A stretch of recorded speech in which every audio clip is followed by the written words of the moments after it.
I'm Dani, and welcome to another episode of On the Mend. Well, it's finally springtime, and we know what that means. Spring cleaning. Yay. I know, life is so tough.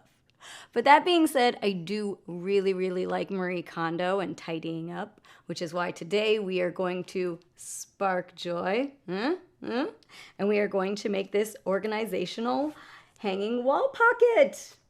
This way you can put it by your front door, put in all your important mail like bills, and immediately throw out all the junk mail so it doesn't pile up on your coffee table for months and months and months. Who does that? I know I don't. I mean, but for you, if you do that, this is what you're going to need to make it. For you. I'm good. I'm very organized and clean and tidy. I can't even say that with a straight face. To make this handy pocket, you're going to need 2 vinyl panels with these dimensions. I know, it looks complicated, but it's kind of just squares and triangles.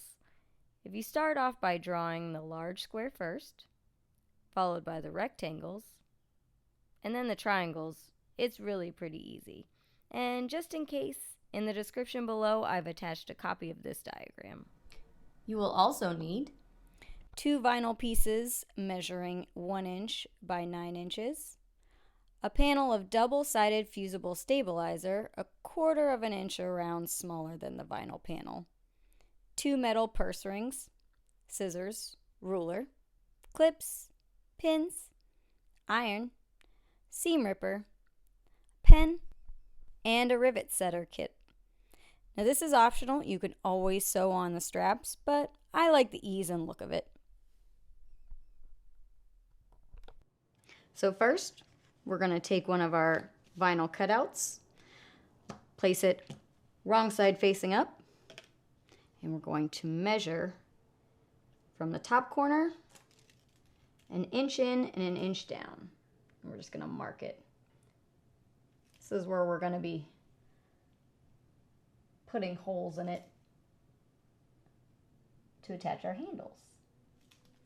Fun! Now you're going to take your seam ripper and you're going to poke a hole right there where you measured.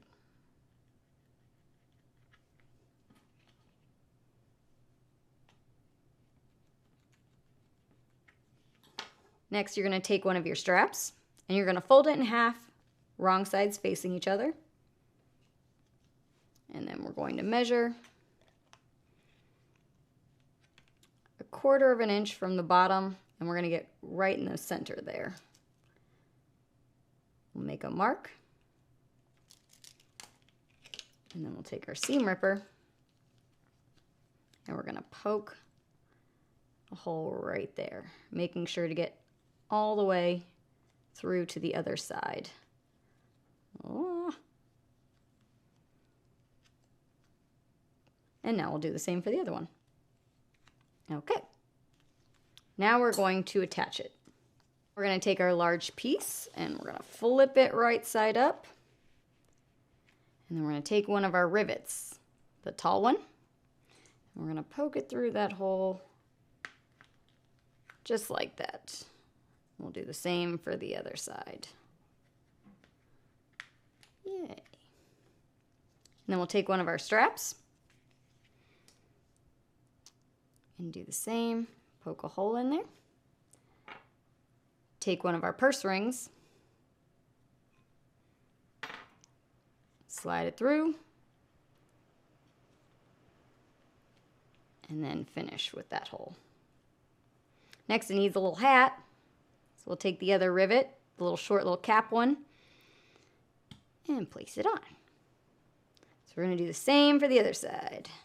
Next, we'll take our anvil, place it under,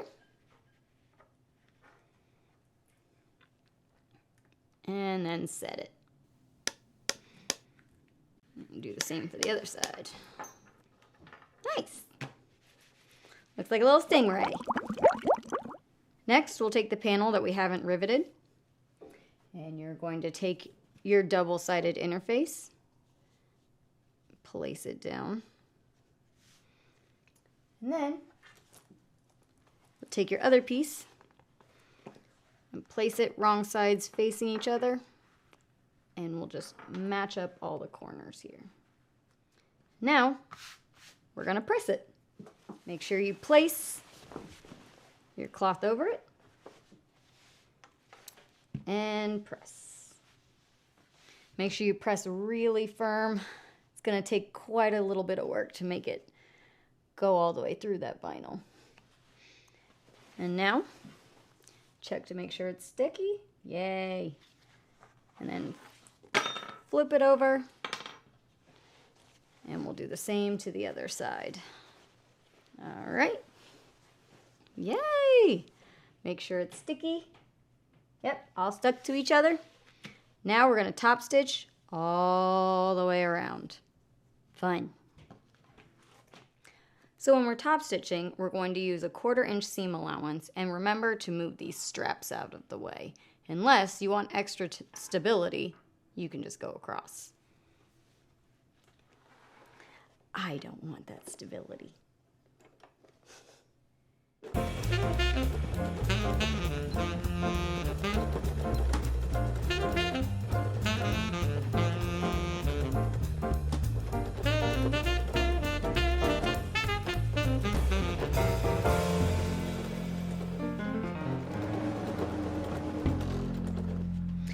Now they're all stitched up, we're going to place it with the handles facing down.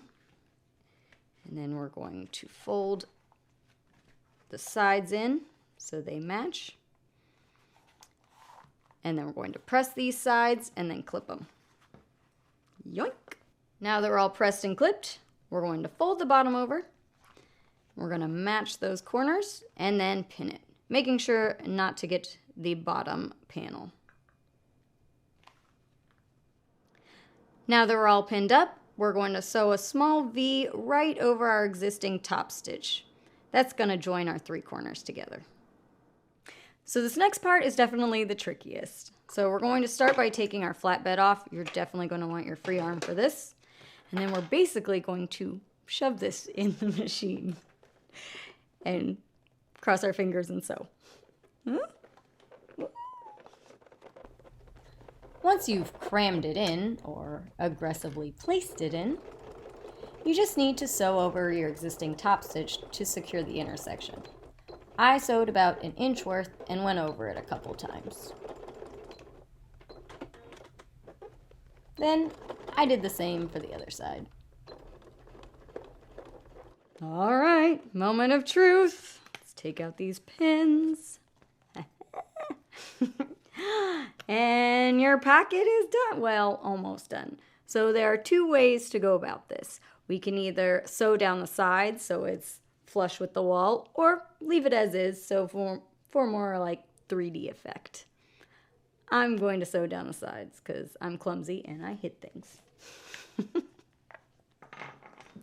Since I'm choosing to sew down both sides, I'm going to use a 1/4 inch seam allowance, and I'm going to sew from top stitch to top stitch.